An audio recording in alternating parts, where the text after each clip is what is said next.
I spent my whole life giving love, time, money, myself, until one night over a table filled with food I bought, I heard something that shattered me forever. This isn't just a story of humiliation. It's a story of awakening. If you've ever felt invisible in your own home, this story is for you. Telling this part of the story is still difficult for me, even now. It helps to know there are people out there listening who understand. If you could take a moment to hit that like button, it would truly mean a lot to an old woman sharing her heart. It lets me know I'm not alone in this.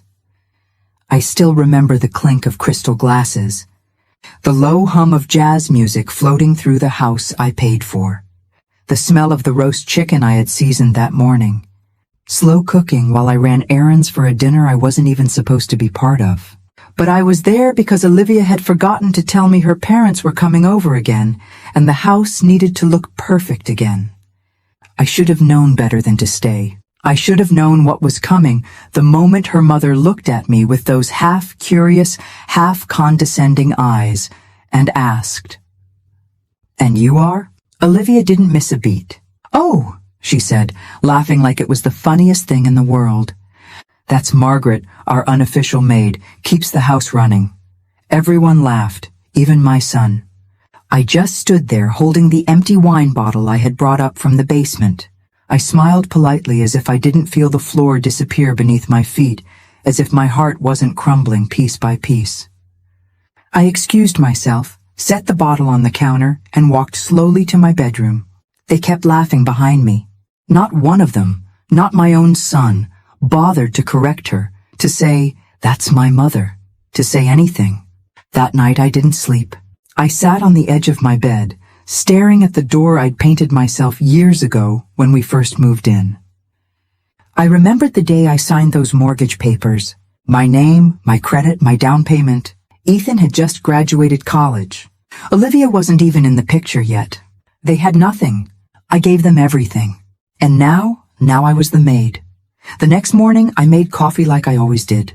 I fed the cat Olivia pretended to like, and when she came downstairs in her yoga outfit, too busy on her phone to even say good morning, I stood there and waited. She looked up eventually. I handed her the keys.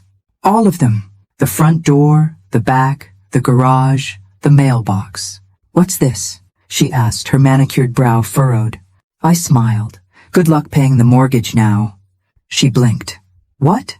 I walked past her, down the hall, past the photos I had framed, the furniture I had chosen, the walls I had painted. I didn't take anything. Just my purse and the coat I'd worn when I brought Ethan home from the hospital. I didn't even say goodbye. I heard Ethan calling my name as I opened the door. I didn't stop. He ran after me barefoot in the driveway, but I kept walking. I didn't slam the door of the car. I closed it gently, calmly, because something inside me had snapped, but not in the way you think. It wasn't rage. It wasn't grief. It was clarity. And that was the most terrifying thing of all, because clarity is quiet. It doesn't scream. It doesn't beg. It just knows. And I knew for the first time in my life that I was done. I didn't know exactly where I was going, but I knew where I wasn't staying. The last thing I saw in my rearview mirror was Ethan standing in the driveway, stunned. He had no idea how much he'd just lost, and neither did I yet. They say you don't realize you were drowning until you finally breathe. That first night in the small apartment left to me by my great-aunt Ruth, it wasn't freedom. Not yet. It was silence, thick, echoing silence that settled over everything like dust.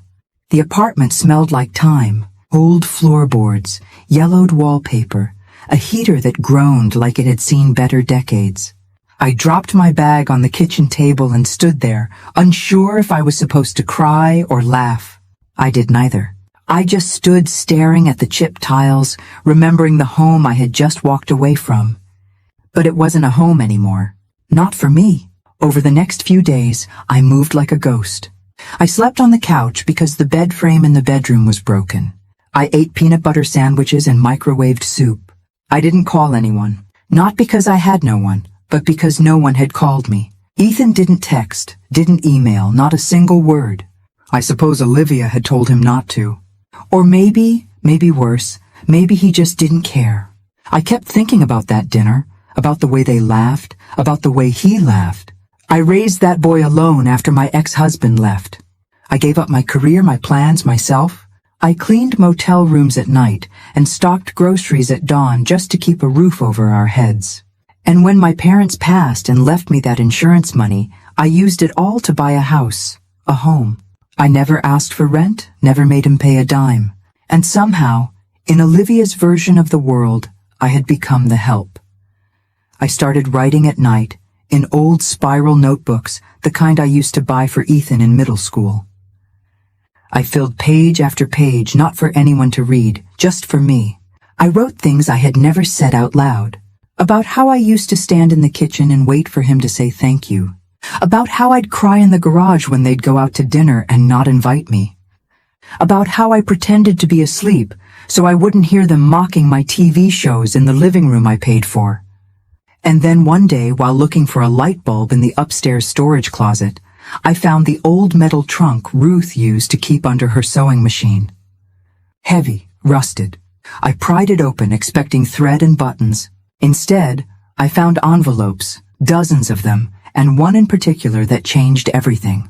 It was addressed to me in Ruth's familiar handwriting, dated nearly 3 decades ago. If you're reading this, it means you've come back, and I'm sorry you had to. My heart pounded as I unfolded the pages. They were yellowed, fragile. Inside were copies of hospital forms, notes, and a single photograph of a newborn wrapped in a hospital blanket, not Ethan. There was a name, Michael Jameson. I read the letter 3 times before it made any sense. Ruth had been a nurse at the hospital where Ethan was born. She said she always had doubts. She'd seen something odd in the nursery the night I gave birth, a last-minute room switch, a confusion with the tags. But by the time she raised the issue, it was too late. The babies had already gone home. She never told me, said she was afraid, said she hoped she was wrong. But then years later, she found a document buried in her files, a quiet settlement from the hospital to another family. And that's when she knew. Ethan wasn't my son. My hands trembled. I thought I might pass out. I stared at the photo, at the name, Michael Jameson. My mind refused to process it because if this was true, who was Ethan? Who was I to him? And then something strange happened. I didn't feel grief. I didn't feel rage. I felt free. Not because I didn't love Ethan, but because suddenly all those years of pain, of feeling like a stranger in my own life, made sense.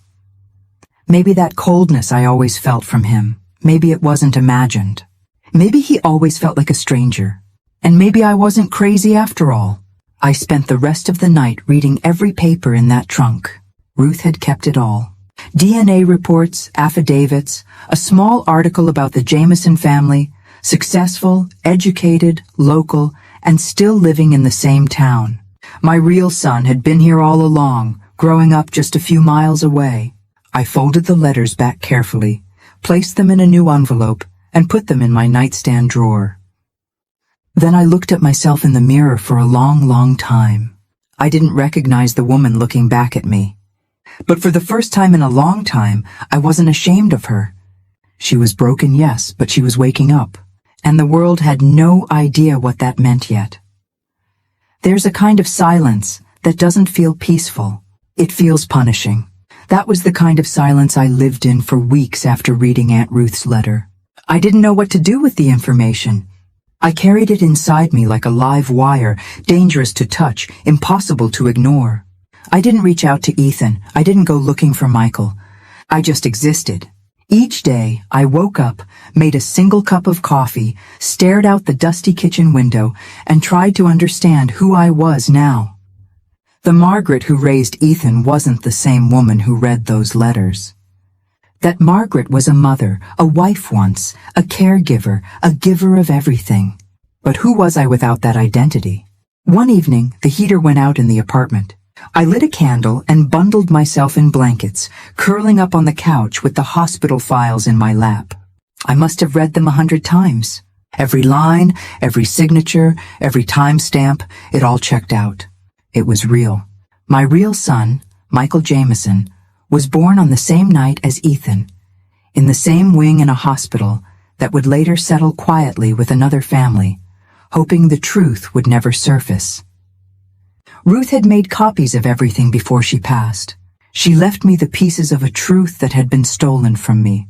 I felt grief, but not for Ethan. I grieved the time, the moments I could have had with Michael, the birthday parties, the first days of school, the scraped knees and science projects. All those things I thought I was doing for my child, they were meant for someone else. And yet somehow I didn't feel hatred toward Ethan. My love for him hadn't been biological. It had been unconditional. Or so I thought. But when someone you raise doesn't defend you, doesn't even see you, it forces you to reevaluate everything. It was a Tuesday afternoon when I finally pulled myself together. I'd been hiding too long. I wasn't ready to confront Ethan, not yet. But I could start somewhere quiet. I walked into town and stood across the street from the little bookstore near Main and Elm. Jameson's Books. It was painted in deep green with hand-lettered signs on the windows. I'd passed it dozens of times before and never noticed it. He was there, Michael. I didn't need to ask. He looked about 30, maybe a little older, clean-cut, reading glasses. He was helping a young woman find a poetry book. His voice was soft, patient. His posture was gentle but sure of itself. I stood across the street, heart pounding, eyes fixed on the son I never knew I had. And I cried right there on the sidewalk, not sobbing, not loudly, just quiet. Unstoppable tears that rolled down my cheeks and into the collar of my coat. I didn't go in. Not that day. I just watched. And then I did it again the next day. And the next. It became a ritual. I'd walk the block, sit on the bench near the corner, pretend to check my phone or drink coffee from a paper cup, and I'd watch Michael living the life I was never part of. It wasn't stalking. It was mourning, but also preparation, because slowly I was starting to put the pieces together. While I sat outside that bookstore, I started noticing things. The schedule of deliveries, the names of customers, the rhythm of the store. I was observing, yes, but not just him, them, Ethan and Olivia. I started tracking them too, subtly. I knew their patterns from memory. Olivia always posted on social media, tagging her favorite brunch spots, yoga studios, and wine tastings. It wasn't hard to follow the trail, and what I saw made me nauseous. They weren't struggling. They were pretending. Olivia's business, some lifestyle coaching brand, was mostly smoke and mirrors, rented office space, paid followers, credit cards maxed out to maintain appearances. And Ethan, he had quit his job 6 months ago. Olivia called it manifesting a new chapter. I called it delusion. They were building a house of cards, and they had no idea the wind was coming. I didn't tell anyone what I had discovered. Not yet. Instead, I started keeping a second journal. Not like the first, filled with emotions and heartbreak. This one was strategic. Dates, names, business filings, public records. I wasn't just grieving anymore. I was planning. They thought I was gone, invisible, irrelevant. But I was more present than I had ever been. And I was about to remind them exactly who I was. The first time I saw Michael up close, I couldn't speak. It was a rainy Thursday. The bookstore was nearly empty, and he was restocking the biography section, humming under his breath. I had lingered outside too long, and when he turned and looked through the front window, our eyes met. He gave a polite, welcoming smile, nothing more. Just the kind of kindness you offer a stranger. And that's what I was to him, a stranger. My heart clenched. I turned away quickly, pretending to check my phone, but my hands were shaking too hard to fake it convincingly. I walked fast, ducking around the corner, barely making it to the car before the tears came. How do you tell someone that their entire life started with a mistake? How do you look a grown man in the eye and say, "You're not who you think you are, and neither am I"? I went home and pulled out Ruth's letter again, read it 3 more times. She hadn't just discovered the truth. She had investigated it. The name Michael Jameson wasn't a guess. It was confirmed. She had found the settlement papers. The hospital never told me because I was never meant to know. And the Jamesons, they must have known something. Maybe not the full truth, but enough to accept a quiet payout. But I wasn't here for revenge against them. I wasn't even sure what I was here for. I just wanted to know him, to see if the ache in my chest could be filled by the reality of who he was. So I went back. I started small. I bought a book. Michael rang it up himself. Good choice, he said with a smile. Hard to find these days. His voice was warm, familiar in a way that made my throat tighten. He handed me the bag, his fingers brushing mine for a second. I nodded. You own this place? Sort of, he said.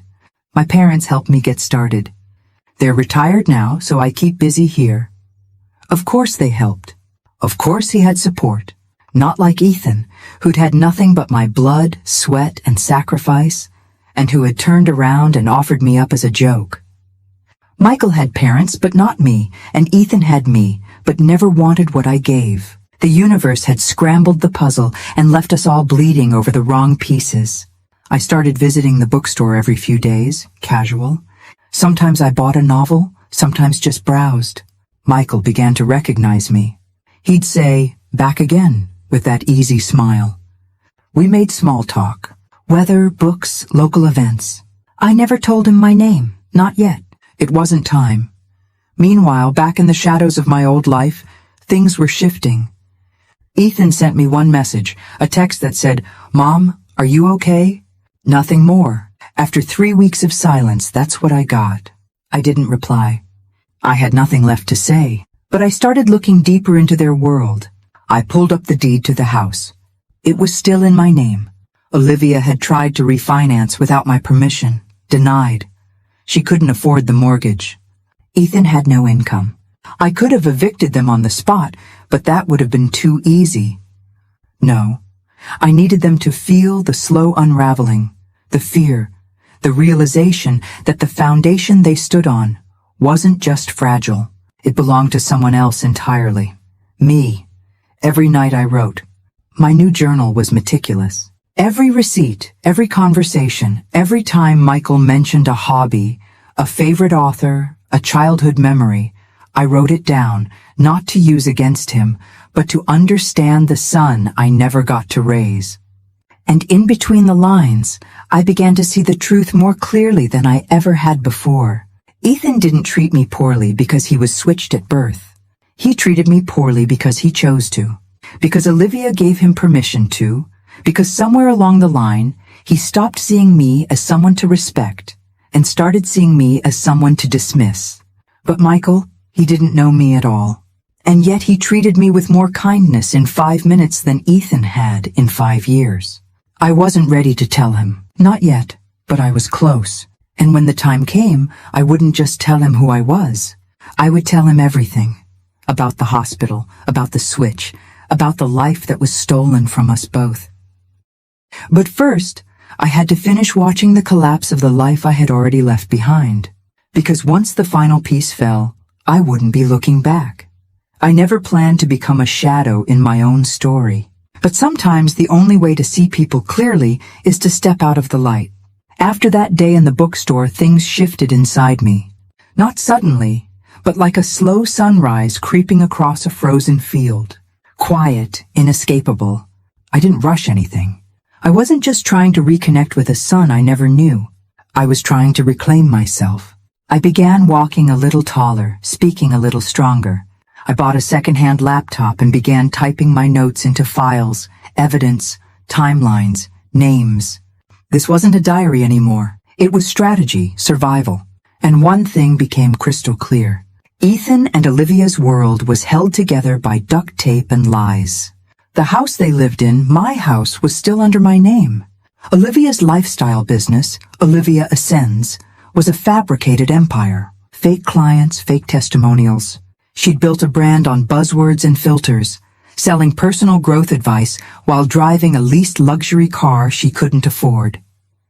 I found the LLC paperwork online. I checked tax records. I looked up business reviews. Every post she made was curated. Every event they attended was a photo op. And behind it all was debt. So much debt. Maxed out cards. A defaulted private loan. Ethan's student debt still unpaid. They were suffocating under a mountain of bills, but too proud to say a word, or maybe too arrogant. That's when I knew if I pulled just one string, everything would fall. But I didn't. Not yet, because I had one more step to take first. Michael. I still visited the bookstore, and he still didn't know who I was. But each interaction chipped away at the fear. We talked about books, about life, about small things, TV shows, good coffee, city noise. Once we sat at the tiny cafe next door, and he told me about how he almost became a teacher, but his love for books pulled him into business. "You remind me of someone," he said once, sipping his tea. "Someone I can't place," I smiled. "Maybe a librarian," he laughed. "Maybe." That moment stayed with me for days. I didn't just like him. I recognized him, not just by the file I had read or the photo Ruth left me, but in the way he treated people, in the way he listened, the quiet strength in him. It felt like mine. It was in his posture, his calm, his presence. I started dreaming about a different life, one where I'd raised him, one where we baked cookies in the kitchen, where I took him to soccer games and cheered from the sidelines. I could picture it so vividly it made my chest ache. But I couldn't go back, so I planned for what was next. The first thing I did was call a lawyer, not for revenge, for justice. I wanted the house sold. I had every legal right to it. I made the down payment, paid every bill, and never signed it over. Ethan had always said, "We'll put it in your name later." No rush. Of course, there was no rush for him. I was paying everything. Now I wanted my name back, my rights, my home. If not physically, then legally.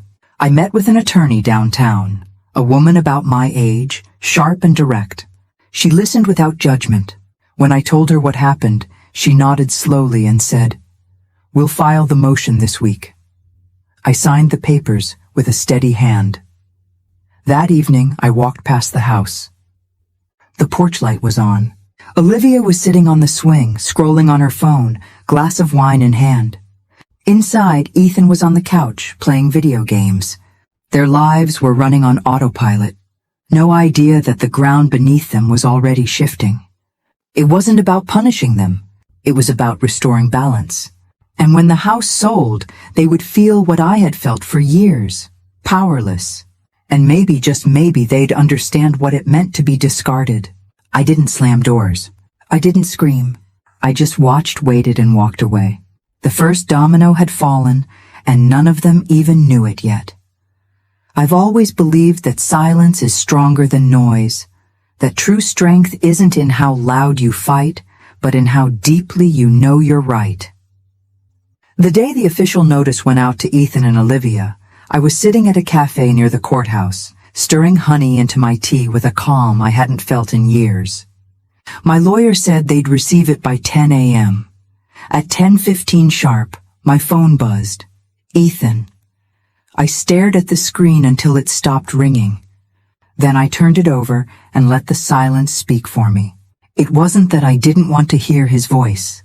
I just wasn't ready to hear him lie. Later that afternoon, I checked my email and saw his message. It wasn't long. Just, "Mom, what are you doing? Please call me." Olivia is freaking out. Of course she was. The mortgage was due, and now they couldn't refinance because the person they thought was too weak to matter was the one holding the deed, and they never saw it coming. A week later, I got another call. Olivia this time. I didn't answer her either. She left a voicemail, her tone tight, barely controlled. "Margaret, we really need to talk. This is all it's a misunderstanding. Ethan says you're going through something, and we're here to support you, but you're putting our lives at risk. And that's not fair." I listened twice. She called the house our lives. My silence, it became sharper, more deliberate. They didn't understand yet, but they would. 2 days later, Ethan showed up at my apartment. I saw him through the peephole before he even knocked.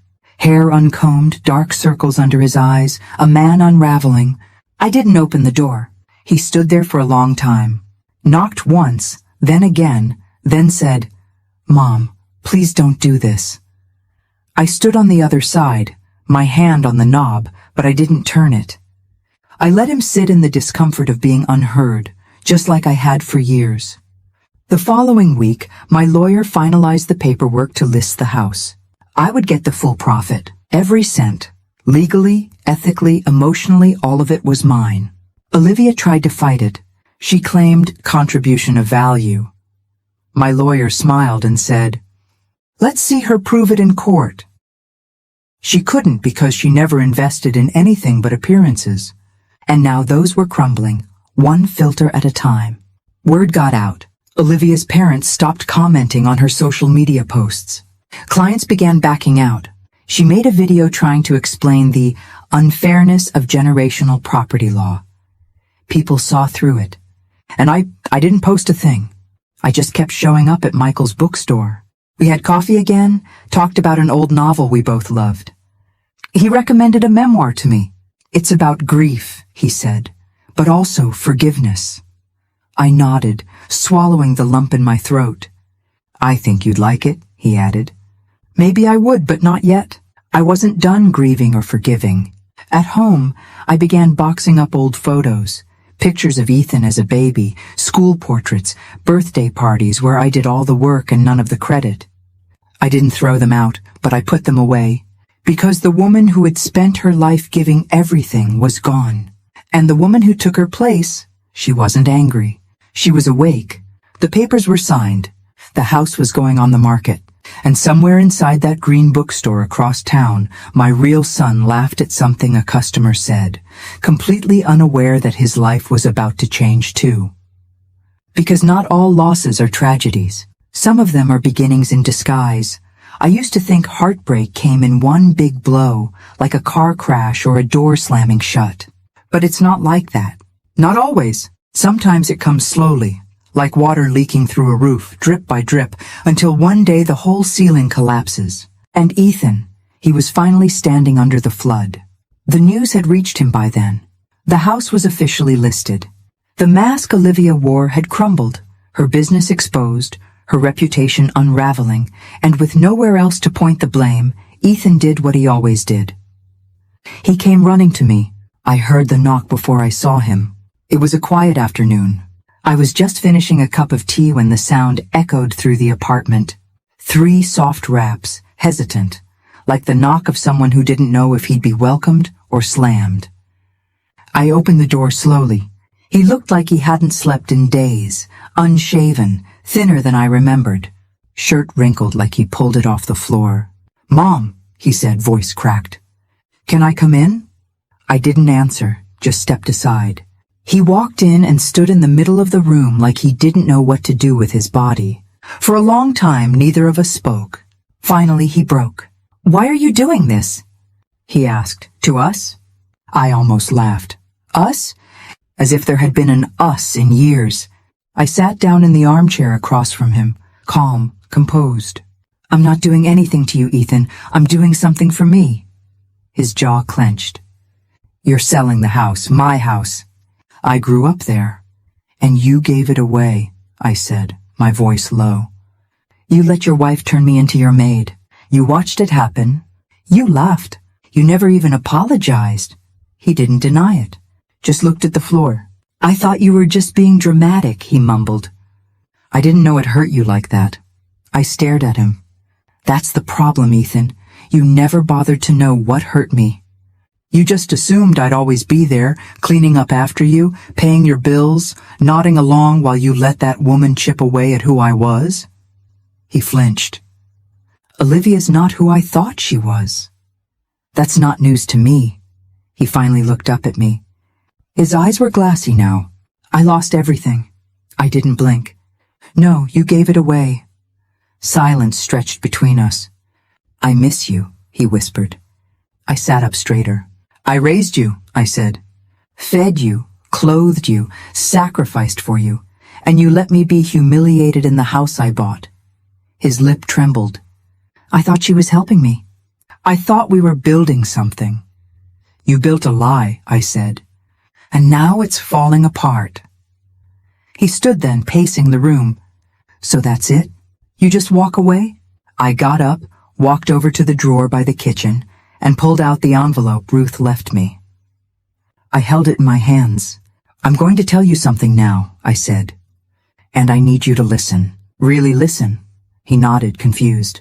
I handed him the envelope. "These are your birth records." "Read them." He sat, opened it slowly. His brow furrowed, then fell. He read the letter, the hospital files, the DNA test Ruth had quietly ordered after all those years. He looked up at me, eyes wide. This can't be real." "It is. You're saying—" "I'm not your son? I'm saying you weren't born to me.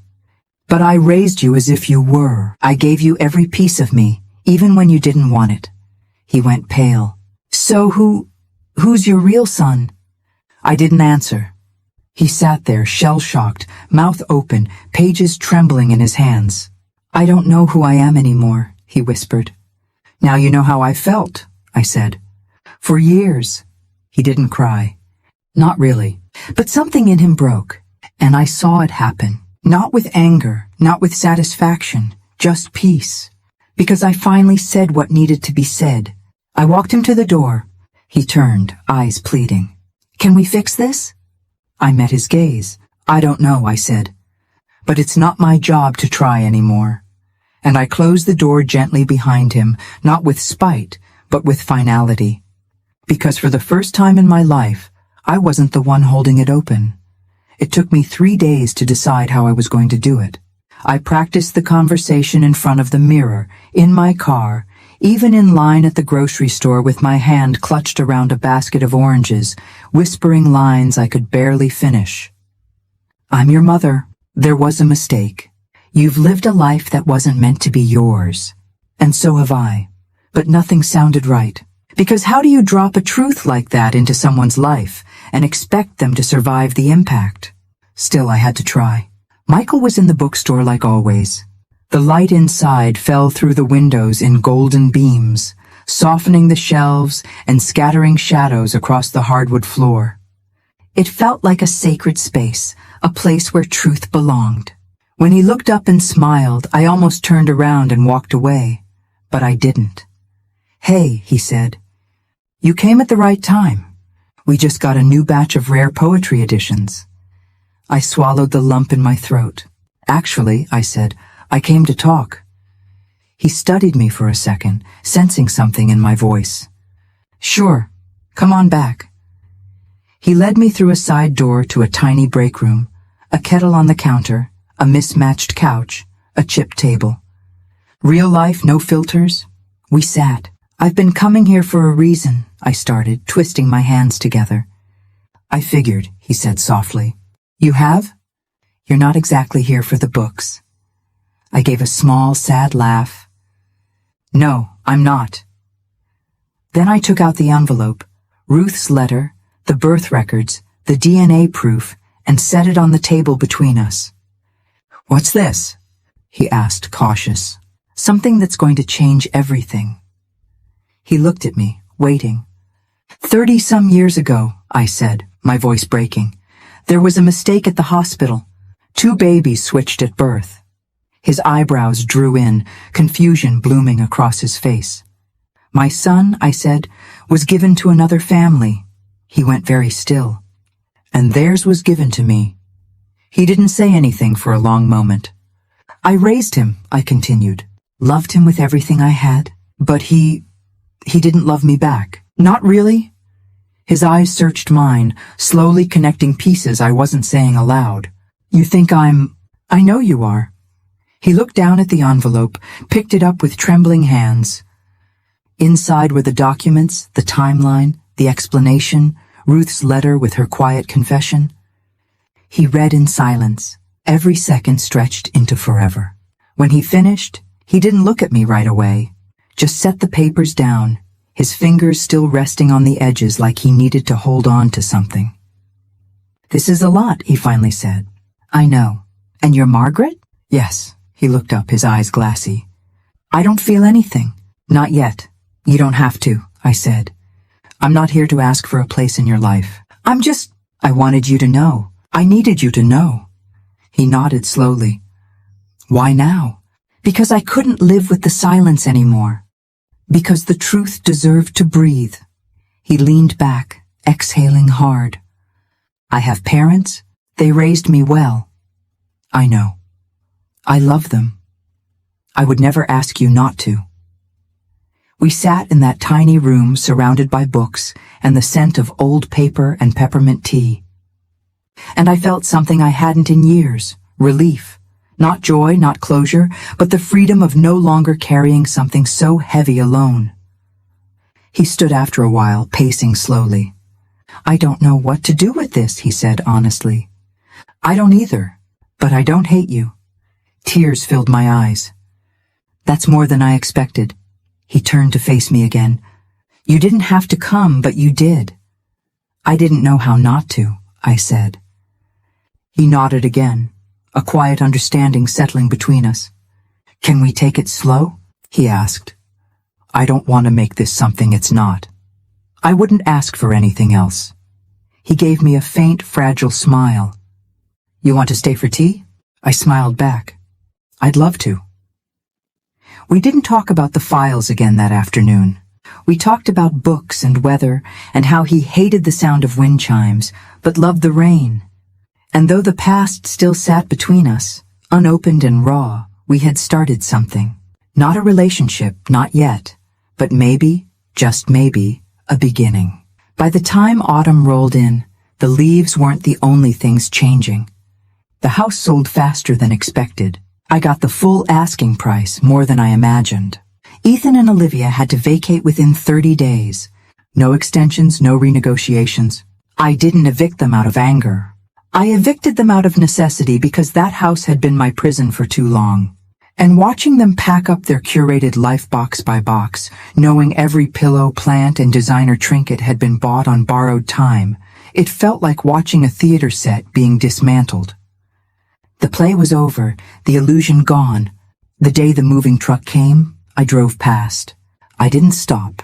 I just watched from a distance as Olivia barked orders at the movers, her sunglasses hiding whatever remained of her pride. Ethan stood on the lawn, phone pressed to his ear, pacing in circles. I wonder if he ever thought he'd see this day. I wonder if he knew I would be the one to bring it. Their fall wasn't dramatic. There were no screaming matches, no scandals on the local news, but it was complete. Olivia's parents pulled their financial support. Her business lost every major sponsorship. Her brand, once pristine, was now whispered about in corners of town. The woman who had laughed at me in my own kitchen now couldn't afford her overpriced skincare line or daily matcha. Ethan tried to get a job, any job. But with no degree, no references, and no recent experience, doors didn't open. He moved into a small apartment on the outskirts of town. I heard this from the lawyer. I didn't ask, but I also didn't celebrate because this wasn't about revenge. It was about truth, about consequences. Meanwhile, my life quietly, steadily, was becoming something new. Michael and I continued meeting, always casually. Coffee, book discussions, shared articles, and little comments about life. He asked about my writing once, and I told him I'd started working on a memoir, that I had a story to tell, even if I never published it. He said, you should. Stories like that matter. He still didn't call me Mom, and I didn't expect him to. That wasn't the point. We were building something not out of obligation, but out of choice, and that made all the difference. One afternoon, we walked through the farmer's market together. He picked up a jar of apple butter and laughed. My mom used to make this every fall. Something about the way he said, my mom, it didn't sting. It felt okay, natural, right? Because he had a mom, and I had a son who didn't see me until it was too late. Some nights I sat alone with my tea, wondering if Ethan was sleeping on a mattress or a floor, if Olivia still wore her silk robes, if they looked at each other now and saw all the things they'd ignored before. I didn't miss them. I missed the idea of what we were supposed to be. But grief like that, it's a shadow. It fades little by little, and pride, that grows, especially when you learn to love yourself more than you love their approval. I walked through my old neighborhood one last time before the sale closed. Not to haunt it, just to say goodbye. I passed the school Ethan used to attend, the park where I pushed him on swings, the grocery store where I'd count coupons to afford his favorite cereal. And I let it all go, because I had given everything I had to a family that never gave back. And now I was giving to someone who might never call me mom, but still looked at me with kindness, with curiosity, with respect. Sometimes you don't need redemption. You just need peace, and I was finally starting to feel it. Sharing this story hasn't been easy, but I do it in the hope that it might give someone else the courage to speak up. If you've ever felt unheard or betrayed, please know you are not alone. Share your own strength in the comments and subscribe if you believe these stories need to be told. Thank you for listening.